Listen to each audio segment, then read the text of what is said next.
Next అనే కూల్చేదెవరు కూలేదెవరు రేవంత్ ప్రభుత్వంపై కుట్రలు ఎవరివి? దానికి ఒక పక్కన కేటీఆర్, ఎర్రబెల్లి, బీజేపీ వాళ్ళు అందరు దాడులు చేస్తున్నారు, మొత్తం ప్రభుత్వం కూలిపోతుంది అని. ఇప్పుడే కేసీఆర్ గారు హాట్ కామెంట్స్ చేశారు.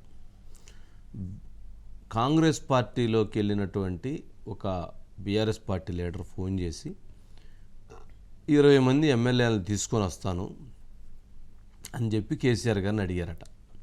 ఒకటి నెంబర్ 1. మనం 111 మంది ఎమ్మెల్యేలు ఉన్నప్పుడే బీజేపీ ప్రభుత్వాన్ని కూలగొట్టాలని చూసింది మనల్ని. ఇప్పుడు కాంగ్రెస్ పార్టీని వాళ్ళు ఎందుకు ఊరుకుంటారు, ఎప్పుడు అంటే అప్పుడు కూలగొడతారని చెప్పని ఇంకొక పాయింట్. నెంబర్ 3, కవిత ఈ లిక్కర్ స్కామ్ విషయంలో 100 రూపాయలు కూడా ఆర్థికంగా లబ్ధి పొందలేదు అనేటువంటిది 3వ పాయింట్. ఈ 3 అంశాలు ఈరోజు కేసీఆర్ గారు ఆఫ్ ది రికార్డ్ మాట్లాడారట. గమనించాల్సిన అంశం ఏంటంటే, సరే లిక్కర్ స్కామ్ గురించి తర్వాత మాట్లాడదాం. రేవంత్ రెడ్డి గారిని కూలగొట్టాలి అనేటువంటి దాంట్లో నెంబర్ 1 పాత్ర కేసీఆర్ గారే పోషిస్తారు. ఎందుకు పోషిస్తారు అనంటే, రాజకీయంగా జరుగుతున్నటువంటి వ్యూహాలు, రాజకీయంగా జరుగుతున్నటువంటి పరిణామాలు గమనించాలి. ఇప్పుడు కాళేశ్వరం ప్రాజెక్టుకు సంబంధించిన కేసును విచారిస్తే ఆ కేసులో తప్పు జరిగితే అది బీఆర్ఎస్ అధినేత కేసీఆర్ గారి మీదకి వెళ్తుంది. నెంబర్ 1. ఫోన్ ట్యాపింగ్ కేసులో తప్పు జరిగితే అది బీఆర్ఎస్ మీదకే వెళ్తుంది.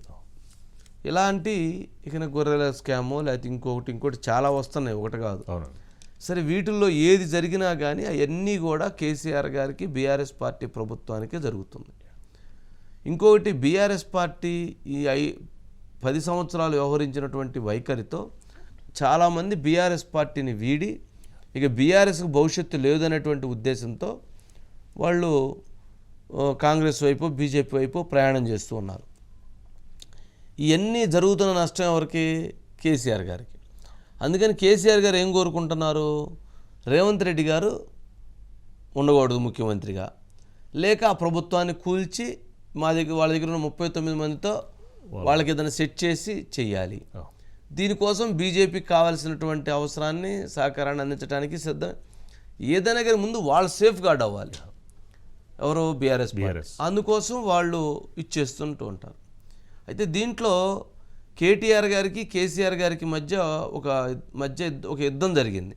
మధ్యలో రేవంత్ రెడ్డి గారు వారేమన్నారంటే, కేటీఆర్ గారు ఎమ్మెల్యేలు తీసుకొని బీజేపీ పార్టీలోకి వెళ్ళిపోతాడు రేవంత్ రెడ్డి అని కేటీఆర్ గారు అన్నారు.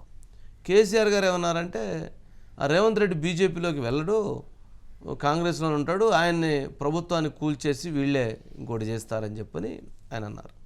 వాళ్ళిద్దరి మధ్య కూడా ఆ గ్యాప్, అంటే కమ్యూనికేషన్ గ్యాప్ ఉంది. కాదు, ఇలా నువ్వు మాట్లాడి ఇలా నేను మాట్లాడతానని అనుకొని ఉండొచ్చు. రాజకీయంగా రేవంత్ రెడ్డి గారు ఎక్కిన దగ్గర నుంచి కూలిపోయిద్ది, కోల్చాలి, పడిపోతారు, బీజేపీలోకి వెళ్ళిపోతారు, బీజేపీ వాళ్ళు ఆక్యుపై చేస్తారు, ఇది ఎక్కువ రోజులు ఉండదు, ఇది కొద్ది రోజులు ఉండిద్ది, సంవత్సరమే, ఎలక్షన్ వరకే, ఎలక్షన్ లోపే, ఎలక్షన్ తర్వాతే, ఇలాంటి మాటలు పదే చెప్పి ప్రజల్లో వీళ్ళు బలహీనంగా ఉన్నారు, వీళ్ళ భవిష్యత్తు చాలా ప్రశ్నార్థకం అని చెప్పటం ద్వారా బీఆర్ఎస్ లాభపడాలనేటువంటి ఒక రాజకీయపరమైనటువంటి వ్యూహానికి వెళ్తుంది. కానీ రేవంత్ రెడ్డి గారి టీం ఆలోచన ఎట్లా ఉందంటే, 10 సంవత్సరాలు కాంగ్రెస్ పార్టీని బలంగా నిలబెట్టాలి, 10 సంవత్సరాలు సీఎంగా రేవంత్ రెడ్డి ఉండాలనేటువంటి ఒక బలమైనటువంటి స్ట్రాంగ్ టీం కూడా అదే స్థాయిలో వర్క్ చేస్తూ ఉంది. మరి ఈ రెండింటి మధ్య ఆయన పడగొట్టాలి అనేటువంటి దాంట్లో ఒక వ్యూహం కాదు, 10 సంవత్సరాలు కొనసాగాలి అనేటువంటిది రేవంత్ రెడ్డి గారి ఇది. ఈ రెండు, అంటే కేసీఆర్ గారు పడగొట్టాలని, 10 ఏళ్ళు సీఎంగా ఉండాలని రేవంత్ రెడ్డి గారు, ఈ రెండింటి మధ్య ఒక రాజకీయపరమైనటువంటి ఒక యుద్ధం కొనసాగుతూ ఉంది. ఎవరు వ్యూహాలు వాళ్ళు పన్నుతూ ఉన్నారని అనుకోవాలి.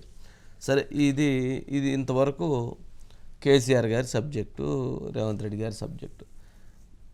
ఆయన అన్నాడు మొన్న ఎప్పుడో రేవంత్ రెడ్డి గారు పడగొడతాం అంటున్నారు, అవును ఏంటి వచ్చిన ఇంట్రుకు కూడా పీకలేరు అనేది అన్నట్లున్నారు. సరే ఏదో అన్నట్టున్నారు.